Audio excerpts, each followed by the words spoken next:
All right, thank you. Good morning, everyone. First, I want to thank the conveners of the program. Thank you very much for the opportunity. And to everyone who made it here, I'm really glad to see you guys. So, a few days ago, I got a mail from the conveners of the program. And in the mail, they said I was going to be talking about building strong international brands. And everything I'm going to talk about today is basically my thoughts when I got the mail. The first question I asked was, what does it take to build a brand across borders, across regions, and across cultures? Well, we have heard a lot of things about business today, business models. We have heard finance, we have heard team, we have heard HR, and all of these things. But I want to say the truth. The long-term vision is never going to be driven by business models if there are no passions. Loss is going to come. There are days where your competitors are going to eat you up. And the only thing that can keep you is why did you start the business? And this is to simply say that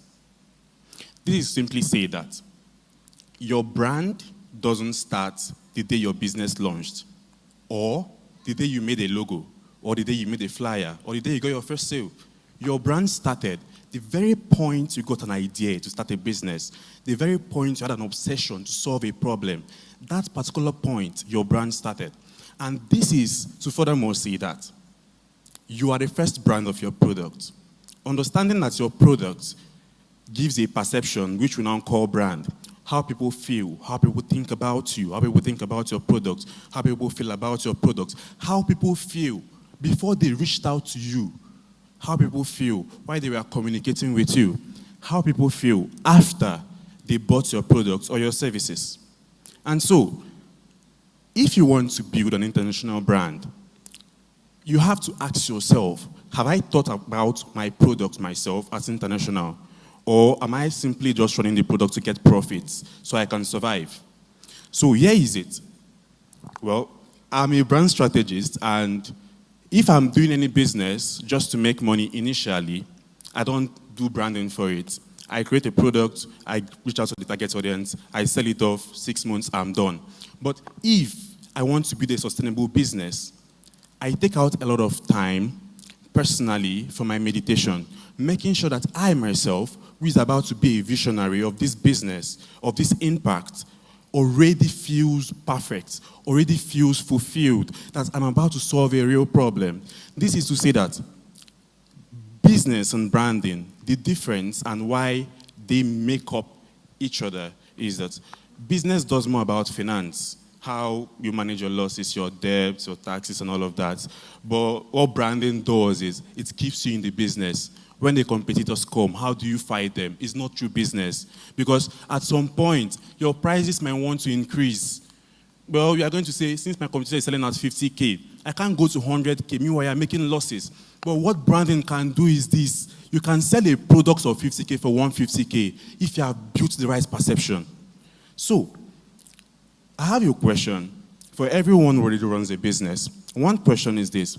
The last 5 people, the last 5 customers that bought from your brand, that bought from your business, do you remember the problem they were facing? Do you remember their names? This would, after answering this question, you would get to understand if you are running business from a point of, I want to make profit, or from a point of, I want to create impact. I have 3 more minutes, and I can't say everything I want to say. But here are 3 things that you must note if you want to build the best brand, if you want to build something close to excellence and something close to perfect. Well, times have changed. Someone who started business 10 years ago cannot implement the same laws to start a business today. And so the person 10 years ago was thinking on profits. But you're not thinking on profits. You are thinking on creating a system and a culture that people are going to believe in. People are going to think of you always. Oh, when they hear about clothing, who do they think of first? When they hear about female clothing, who do they think of first? After I bought from you, how did I feel? This is the current generation.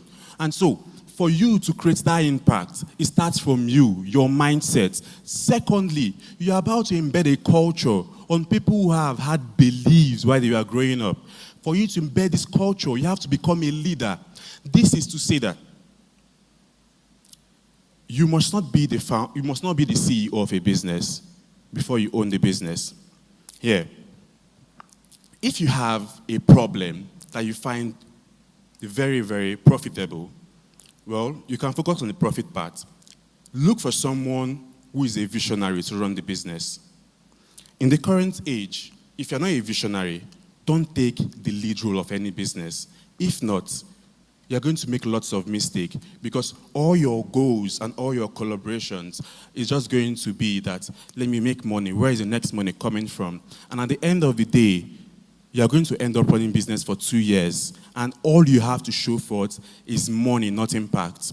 And the truth is, when all you make in business is money and not impact, a competitor is going to come and kick you out like you never existed. Before Apple came into the industry, there was Nokia. But Nokia never thought about the users so much. They never thought about creating a difference. They were in the market, they were making money, so they had less concerns. But then when Apple came, he thought about how can we create a system and a culture that once someone uses one of our products, you become addicted.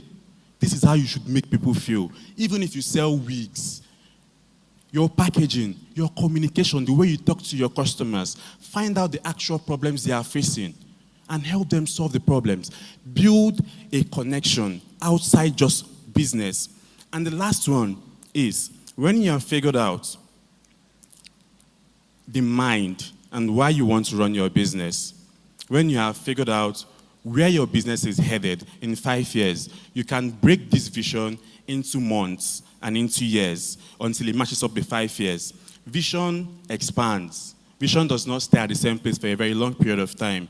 The more you go into business, the more clarity you get. Clarity is progressive. And so, the most important factor, or one of the most important factors that you want to possess, that you want to have when you are building your brand, is your brand messaging.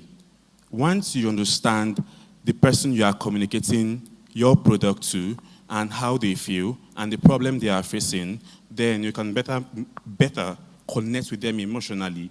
And here, before I leave, this was the last thought I asked myself concerning my businesses.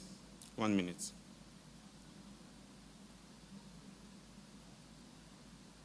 This was the last question I asked. Precious, if the world hears about you today, how would they feel? Would they get the clarity of what you are trying to build, or would they hear noise? And this is what noise looks like. Come and buy hair from me. Come and buy hair from me. I'm a hair vendor. But then you can position as a consultant how to take care of your hair, how to do this, how to take care of your wigs. These are two different people. One is selling hair. One is selling hair care and hair at the same time, and also helping people achieve what they want to achieve. Thank you very much. Thank you so much.